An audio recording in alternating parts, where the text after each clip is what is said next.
ఓం సాయిరామ్ సమర్థ సద్గురు సాయినాథ్ మహారాజుకి జై. సాయి భక్తులందరికీ నమస్కారం అండి.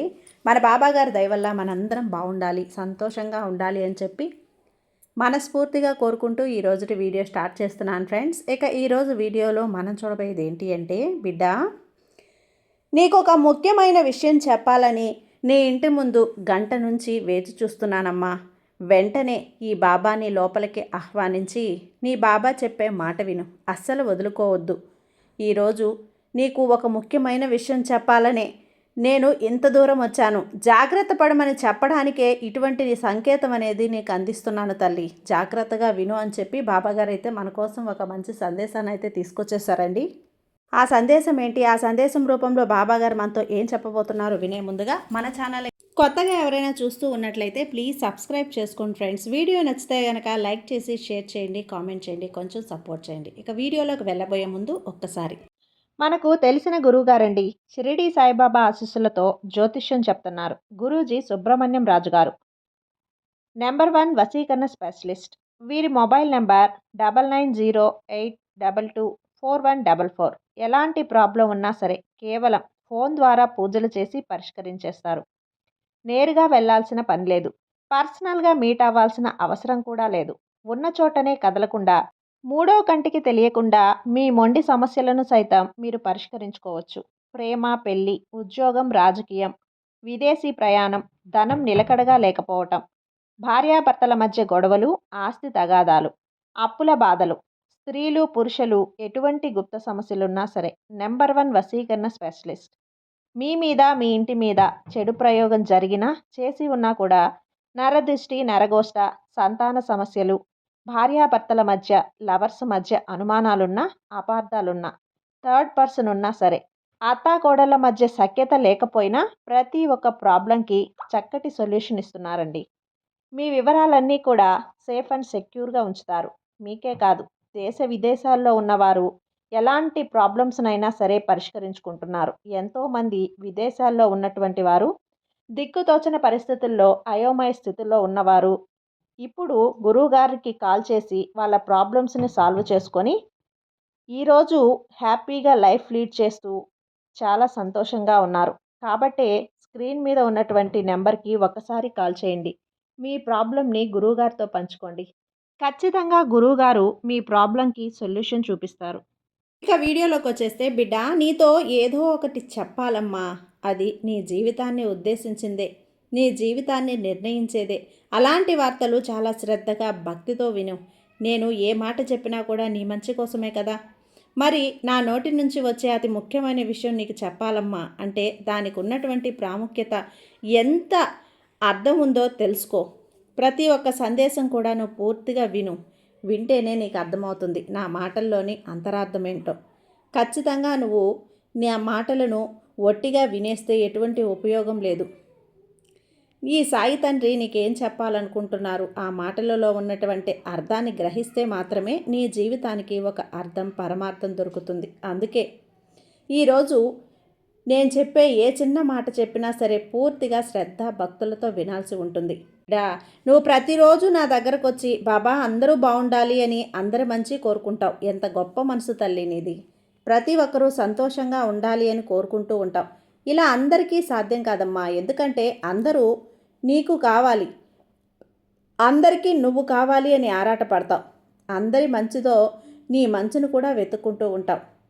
బిడ్డ ఈరోజు ఒక నిజం చెప్పాలమ్మా, గుండెని రాయి చేసుకుని మరీ విను, ఎందుకంటే ఇది పచ్చి నిజం. చూడు, నీ వెనక నీ చుట్టూ ఉన్నవాళ్ళు మాట్లాడే మాటలు నీకు తెలిస్తే నువ్వు తట్టుకోలేవు. ఈ ప్రపంచంలో అందరూ మంచివారే, అందరూ నీవారే అని నువ్వు నమ్మి అందరితో ప్రేమగా మాట్లాడతావు. అవునా? నీకు ఒక ముఖ్య విషయం చెప్పనా? ఎవరైతే నిన్ను ఎదిరించి మాట్లాడతారో, నీకు వ్యతిరేకంగా ఉంటున్నారో వారిని 100కి 100% నమ్మొచ్చు.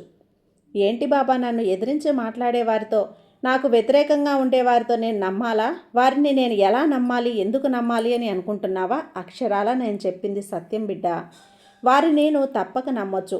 కానీ నీ ముందు ఒక మాట, నీ వెనుక ఒక మాట మాట్లాడే వారిని అస్సలు నమ్మొద్దు. అలాంటి వారు చాలా ప్రమాదకరం తల్లి. అలాంటి వారిని నేను ఎలా గుర్తించాలి బాబా? అందరూ ఒకేలా ఉంటున్నారు కదా అని అనుకుంటున్నావా? దిగులు పడకు. అలాంటి వారిని నీకు కనిపించేలా నేను చేస్తాను. చిన్న చీమకి కూడా హాని తలపెట్టని నా బిడ్డకు ఎటువంటి హాని కలగకుండా నేను చూసుకుంటాను. నీ సాయి తండ్రి నీకు తోడుగా రక్షణ కవచంలా ఉంటారమ్మా. ప్రతి ఒక్కరూ కూడా నిన్ను గౌరవించేలా, అందరూ నిన్ను మెచ్చుకునేలా ఒక గొప్ప స్థాయిలో నేను నిలబెడతాను. నీకు ఓటమి వచ్చినా కానీ దానిని తట్టుకొని నిలబడగలిగే శక్తి నేను నీకు ప్రసాదిస్తాను. నువ్వు జీవితంలో ఓడిపోయినప్పుడు, ఇతరులు నిన్ను అవమానించినప్పుడు, నిన్ను హేళన చేసినప్పుడు నిన్ను నేను బలంగానే ఉంచాను. ఇప్పుడు నువ్వు ఓటమి నుంచి బయటపడాలి. 1000 రెట్ల ఉత్సాహాన్ని నీకు అందించడానికి నేను వచ్చాను. అవును తల్లి, ఎప్పటి నుంచో నువ్వు ఓటమి నుంచి బయటపడాలని అనుకుంటూ ఉన్నావు కదా. దానికి నీ బాబా 1000 రెట్ల ఉత్సాహాన్ని నీకు అందిస్తాను. తప్పకుండా నువ్వు ఆ ఓటమిని ఎదుర్కొని తీరుతావు. గెలిచే తీరుతావు బిడ్డ. ధైర్యంగా ఉండు. నీకు తోడుగా నేనున్నానని చెప్పడానికే ఈరోజు నీకు ఈ సందేశాన్ని తెచ్చాను. నీ బాబా ఎప్పుడూ నీతోనే ఉంటారు. నువ్వు కోరుకున్న మార్పులన్నీ నీ జీవితంలో జరిపిస్తాడు తల్లి. నువ్వు దేని గురించి చింతించకు. నువ్వు ఏదైనా కోరుకుంటే అవి వెంటనే రావు కదా. వాటి కోసం కొంచెం కష్టపడాల్సి ఉంటుంది, ప్రయత్నించాల్సి ఉంటుంది. ఇన్ని చేసినా సరే ఆ విజయం నీ వరకు వచ్చేంత వరకు ఓపికగా ఉండాల్సి ఉంటుంది. ఇవి 3 ఎవరి దగ్గరైతే ఉంటాయో వాళ్ళు తప్పకుండా గెలిచే తీరుతారు బిడ్డ. ఇవి 3 ఆయుధాలని గుర్తుపెట్టుకో. కష్టపడటం, ప్రయత్నించటం, విజయం వచ్చే వరకు ఓపికగా ఉండటం. తప్పకుండా గెలుస్తావు బిడ్డ. ఇవి 3 ఆయుధాలను ఎవరి దగ్గరైతే ఉంచుకుంటావో వారు జీవితంలో అందరికీ ఆదర్శంగా నిలబడతారు. ఇలా అన్నీ చేస్తేనే నీకు నువ్వు కోరుకున్న మంచి స్థానం దక్కుతుంది. నీకు చిన్న బాధ రాగానే కృంగిపోవద్దు తల్లి. మనసులో ధైర్యాన్ని నింపుకో. అస్సలు భయాన్ని నీ దగ్గరికే రానివ్వకు. నీ కష్టం నుంచి ఎలా బయటపడాలో ఆలోచించు. ఆ ఆలోచనకు కావలసిన శక్తిని నీకు నేను అందిస్తాను. ఒక్క విషయం గుర్తుంచుకోమ్మా, నువ్వు కింద పడిపోవాలి అని అనుకునేవారు నీవారు కాదు. అలా వారు కోరుకునే విధంగా ఏదీ కూడా ఇక్కడ జరగదు. నేను జరగనివ్వను కూడా. ఇంకా చెప్పాలంటే అలాంటి వారి ముందే నిన్ను ఎత్తులో నిలబెట్టి వారు ఆశ్చర్యపోయేలా చేస్తాను. ఇక నీకు కావలసిన గెలుపుని తప్పక నువ్వు అందుకుంటావు బిడ్డ. ఇప్పుడు చిన్న చిన్న సమస్యలు వచ్చాయని, ఓడిపోయావని బాధపడకు. వీటితోనే నీ జీవితం అయిపోయిందని మాత్రం అనుకోవద్దు. ఇంకా నువ్వు నీ జీవితంలో సాధించాల్సినవి ఎన్నో ఉన్నాయి. గుర్తుపెట్టుకో, నువ్వు అన్నీ సాధించడానికే పుట్టావు బిడ్డ. ఎవరైనా ఒకవేళ తప్పు చేస్తే వారిని క్షమించు. అలా అని పదే పదే తప్పు చేస్తున్న వారిని మాత్రం నువ్వు క్షమిస్తూ ఉంటే సరికాదు. 1 కాదు, 2 తప్పులను మాత్రమే క్షమించు. నీకు ఇప్పుడు ఎన్నో కష్టాలున్నాయని కూడా నాకు తెలుసమ్మా. కానీ అవి శాశ్వతం కాదని గుర్తుపెట్టుకో. నిన్ను చుట్టుముట్టిన మాయను తొలగించడానికే నేనున్నాను. వీటన్నింటినీ తొలగించి నీకు ఆనందాన్ని ఇవ్వాలని నీ బాబాని నేను ఆరాటపడుతున్నాను తల్లి. ఇక నీ జీవితంలో వచ్చే మార్పు వలన నువ్వు రాజయోగంలో అడుగు పెట్టబోతున్నావు. ఇక నీ కన్నీరు వెలకట్టలేని ముత్యంలా మారి నీ జీవితం బంగారంలా మారబోతుంది. ఇక నువ్వు రాజయోగాన్ని అనుభవిస్తావు బిడ్డ. గొప్ప జీవితాన్ని పొందబోతున్నావు. నీ సాయి మాటలపై విశ్వాసం ఉంచు. అంతా మంచే జరుగుతుంది. ధైర్యంగా ఉండు. ఎప్పుడూ కూడా నీ సాయి తండ్రి నీకు తోడుగా ఉంటాడు. నేను చెప్పినటువంటి ఈ విషయాన్ని నువ్వు గుర్తుంచుకో. నీ బాబా గంట నుంచి నీ ఇంటి ముందు వేచి ఉన్నానమ్మా. నన్ను ఆహ్వానించి ఈ విషయాన్ని నువ్వు గుర్తించి తెలుసుకొని నీ జీవితంలో జాగ్రత్త పడు. సంతోషంగా ఉండు. నీ వెనక మాట్లాడే వ్యక్తుల గురించి తెలుసుకొని ముందడుగు వెయ్యి. వాళ్ళని ఎలా ఎదిరించి ముందుకెళ్ళాలి, వాళ్ళని తప్పించుకొని నీ జీవితాన్ని ఎలా ముందుగా బయట నీ జీవితాన్ని గడపాలి, సంతోషంగా ఉండాలి అని తెలుసుకొని నీ జీవితంలో నువ్వు పయనించు. నీ వెనక ఎప్పుడూ నీ బాబా తోడుగా ఉంటాను. సంతోషంగా ఉండు బిడ్డ. సర్వేజన సుఖినో భవంతు. జై సాయిరామ్.